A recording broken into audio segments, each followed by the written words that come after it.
Welcome back everyone to Illusion of Gaia. I'm Markus and we have made it to the Sky Garden, my favorite dungeon in the game, so let's not waste any more time. Let's explore and find our next mystic statue inside this place. Drop off the cliff at the front and back to find the upside down world. The upside down? What do you mean about the upside down? This Sky Garden is our mode of transportation. There are 4 crystal balls in 4 locations. Find each one in clockwise order. Okay. We meet again. You're a strong boy to have come this far.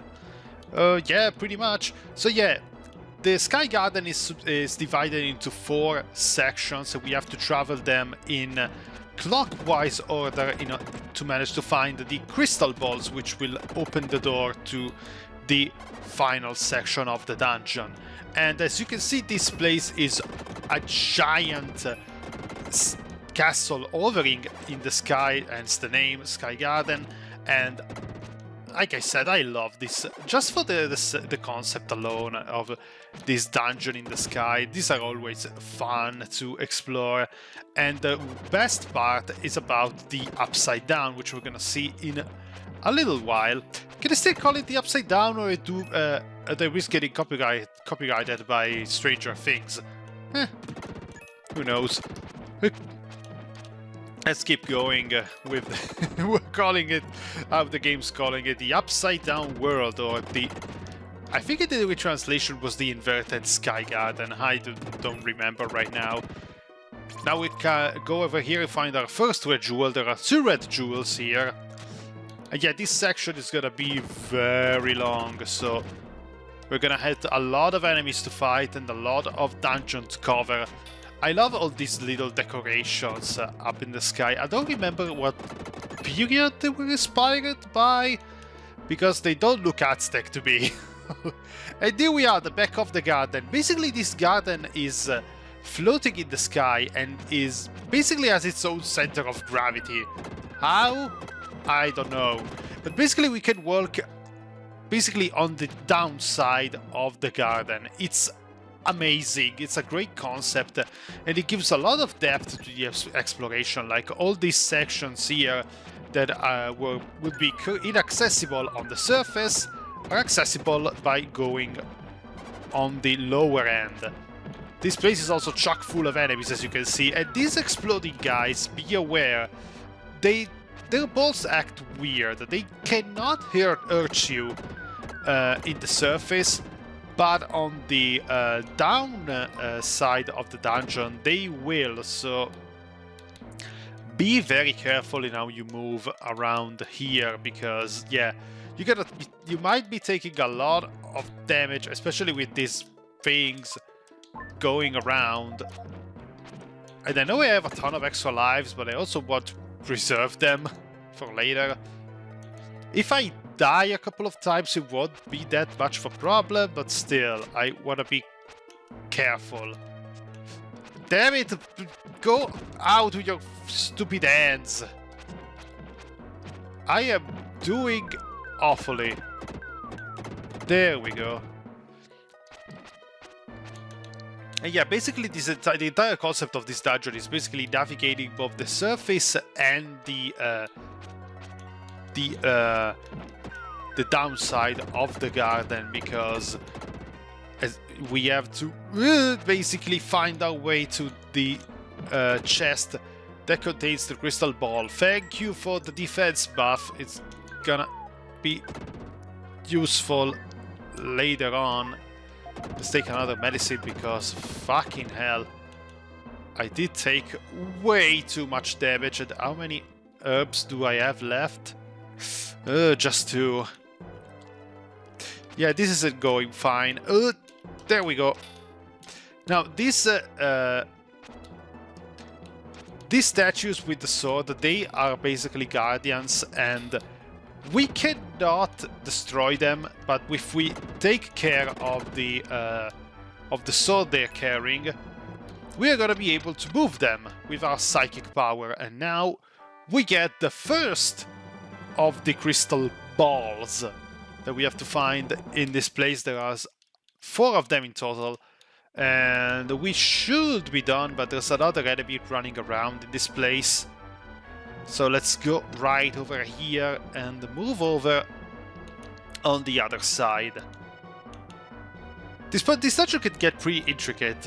It's probably the moment where the dungeons start becoming less linear and use a lot more of the verticality in exploration. Much closer to what a Zelda experience might be like. And we open up here and find, thankfully, another herb. I needed that. So we got everything. We have to go back now to the center hub of the dungeon, and we'll see you in a bit. And we are back into the centerpiece of the garden. Now these holes over here is where we are gonna have to put the 4 crystal balls, but we're gonna do that later on. Now let's move to the second section. It's basically all like this, moving around on these very narrow paths. I have to remember to be much better with my shield. Yeah, another little... I love this detail. Shimming around closely to the edge of the garden. It's just amazing. This game is so full of detail in the animation department. It's amazing. And the other golden golem is off. Now let's get rid of this statue here, otherwise we won't be able to move. There, stay put over there. So we can go up here and use the boost to not jump correctly, damn it! Oh my god, why? There we go. I love this. Whenever I have to jump between places, I always love... well, it's always ecstatic. Let's move the statue away to find a new entrance over here, and now we can finally get shit done as a capable warrior. Come here, Freedan. You big old king beast.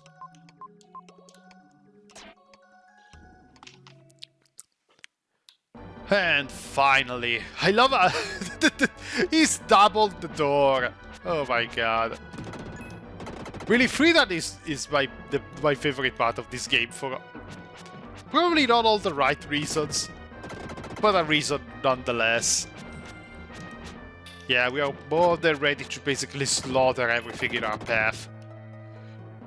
Although his big size was gonna make it quite harder to avoid the shit in the back of the garden, so the best advice that I can give you with these enemies is just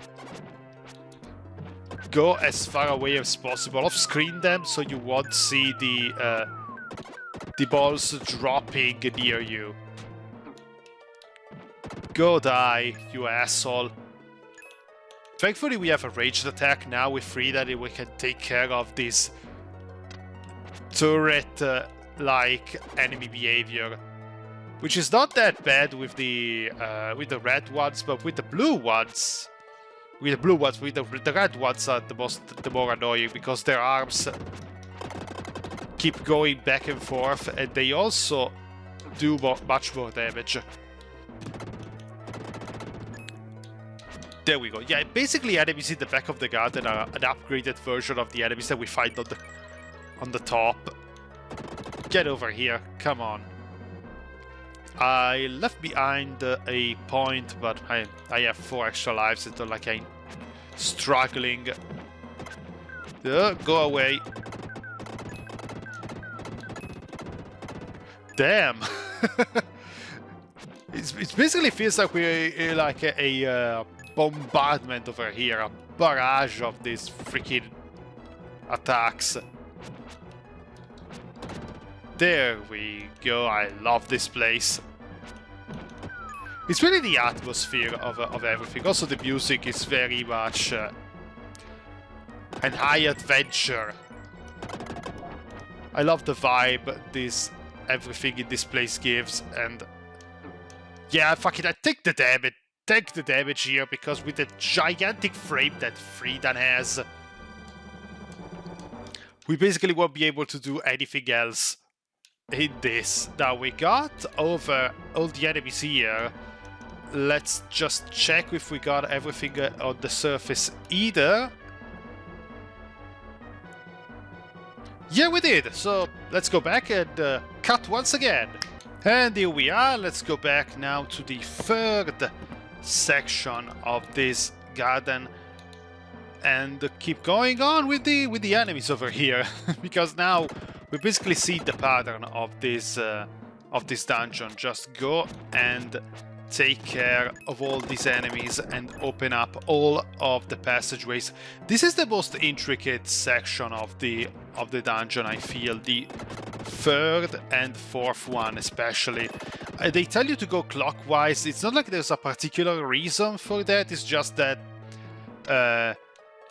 they basically scale in terms of difficulty. So if you go counterclockwise, you basically end up doing the hardest section of the dungeon first, and then you go back to do the easiest. So let's just go this way and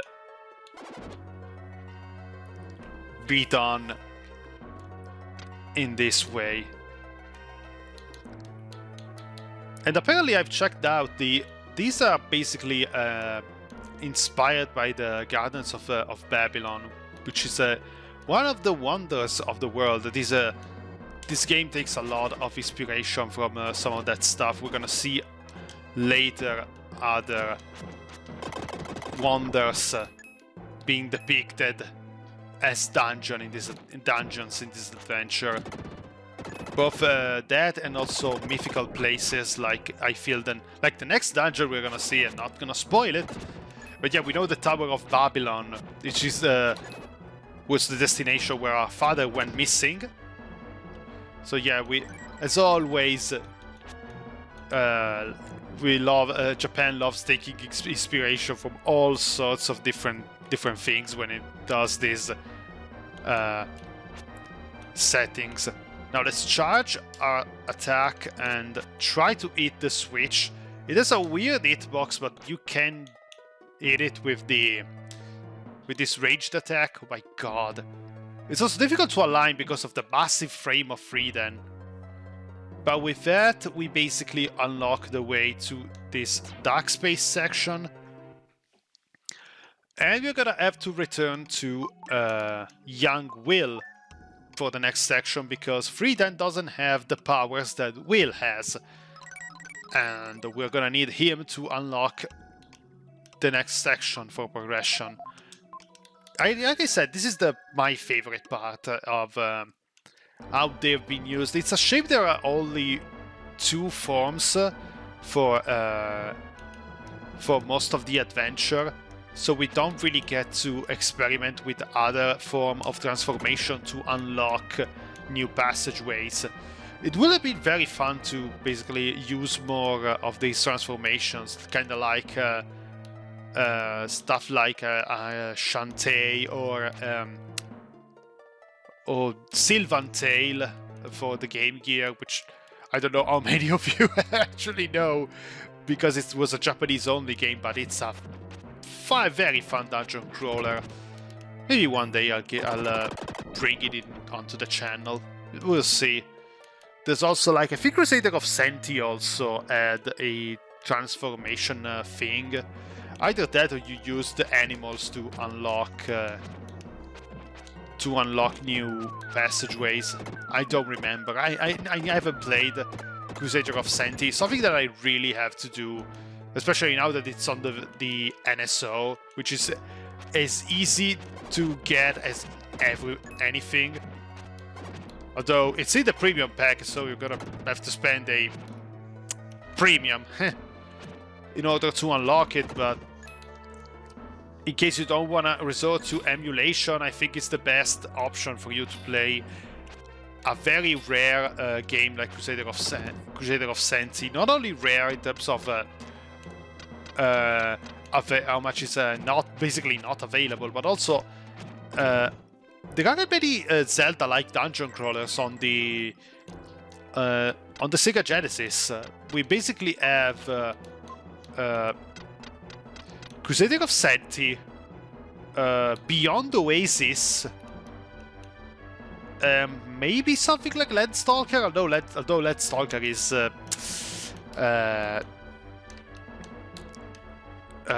it's more isometric with its structure, so it's not exactly one-to-one, but yeah, it's basically that. It's a very rare genre that wasn't really explored on the Genesis. I'm gonna assume because most of the workforce in Japan was developing for the Super Nintendo. The Genesis wasn't exactly well received in home country, for what I gathered. The Saturn went great, but the Genesis not really. There we go. This whole trip was the reason why we needed Will, because of this bashing attack that Frida doesn't really have, so yeah. And now we can go back as Frida in order to advance with the dungeon, and we'll see you in the 4th section of the Sky Garden. And we are back now. There's only one section of the dungeon left, which is the most intricate, honestly. If you love jumping around on these ramps, then this place would be your paradise. Which is basically the reason why I really enjoy this part. Enjoy this dungeon. There's a lot of speeding ramps that let you go all over the place, and to me this has always been the funniest part of Illusion of Gaia. Let's take a look at what's beneath here. Pretty much nothing, but remember this section because we're gonna be needed later in order to go back.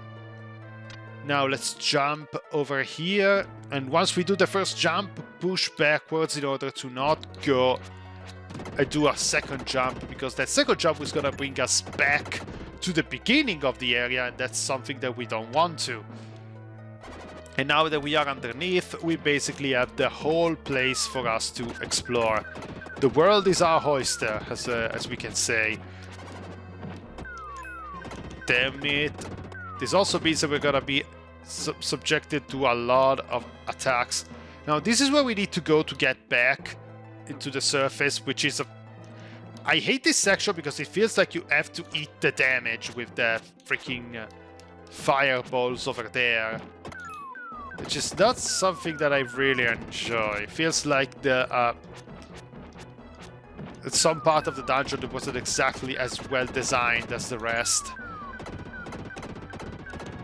But what can you do?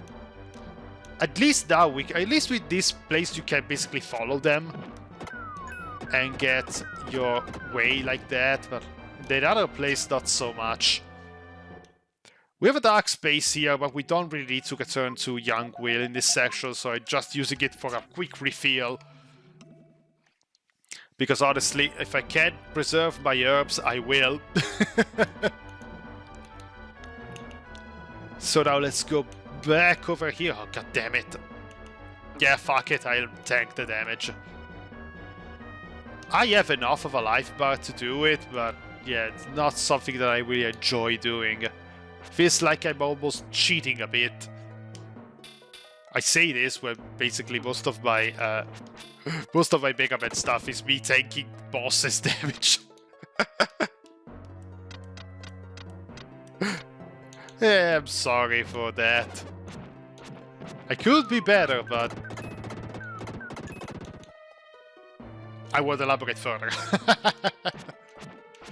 It's just that sometimes if I can't take the easy way out, I get it. The important thing is that I'm still having fun doing it, honestly. I get that to some being very able to cheat a boss, it's gonna be like the reason why it's bad and boring, but at the same time, nobody's forcing you to cheat. If you wanna do it without taking advantage of an exploit, you can. You just have to resist the urge, so to speak. Please go die. Now there should be another couple of enemies down here. Yeah, there's one over there. And with this, we're gonna finally be done. Oh no, there's something else there. Now, there's a two-way here. Let's take the down way first. Because, as you can see, there are two chests over here. One chest contains an herb, and the chest down below contains the crystal ball. And with this, we're basically done. Just a couple of enemies left to destroy in order to get our upgrade, and then we are golden here. There we go. Oh, a life upgrade, thank you. This is something that I really needed. And then if we want to go back there and do the same to get the herb, it's the same process. We go down here, we jump, go to the sky, go to the ramp and take the upper one, and also get the herb. I would suggest you do not leave any herb behind, because these things are counted, so yeah. Always take good care of yourself. And now in order to go out, it's not really out the same way we came from with all the other shrines. We have to go over here, jump, like it's Pokemon or something. And we are back on the surface. Now let's just run. And we are at the entrance of the Sky Garden once again. Everything is fine. Now let's go and take the crystal balls one by one and put them all inside their respective slots over here. It's a shame they don't stack in the inventory, because I have to basically go and check them all one by one, which is annoying. And now that the way is open, we can go and clear the dungeon. Run! And there it is, with the final boss of the dungeon, this flying winged Babylonian head. This boss was an upgrade from the Japanese version, in which it was a lot more similar to a bird, but they didn't manage to finish it in the final product, so they changed it so that it would actually look like this now. Damn it, I'm doing very poorly, but I beaten it regardless. And we get our second mystic statue of 6. 2/3 of the way. Although there's a little bit of a problem here, this place is kinda crumbling down, and this is an issue. We are up in the sky, we can't just fall down. A strange noise fills the air around you. From out of nowhere, you hear Neil's voice. Will, you're falling to the ground! Grab the airplane and we'll fly out of here! How do I grab the airplane? By jumping! Although, yeah, Will doesn't really have jump fall damage, so... Oh god, Will! Shoot! I dropped the contact! You what? Idiot! Will is doomed for sure now! Neil, it's still a little ways to the ground. Try again! Okay, I'll get him this time! Come on, Will, don't be a moron! Oh, thank God! We actually made it! I love these little sprites. It feels like we are playing a tactical RPG. That was a close one. Don't cry, Will's been saved. Neil, you were great. This invention saved Will's life. Don't flatter me. We should try and locate the next ruins. I expect the shape of Cygnus is the same as the shape of Mu. Well, to the ocean. Mu lies somewhere in this ocean. How do you expect to land with this plane in the ocean, Will? That's what I'm mostly wondering. Also, what it means is that if we follow the constellation of Cygnus, the next place is in the middle of the ocean, where the town of Mu is to be found, which is, I think, is another version of Atlantis. I don't really remember. We got out of the airplane in the nick of time.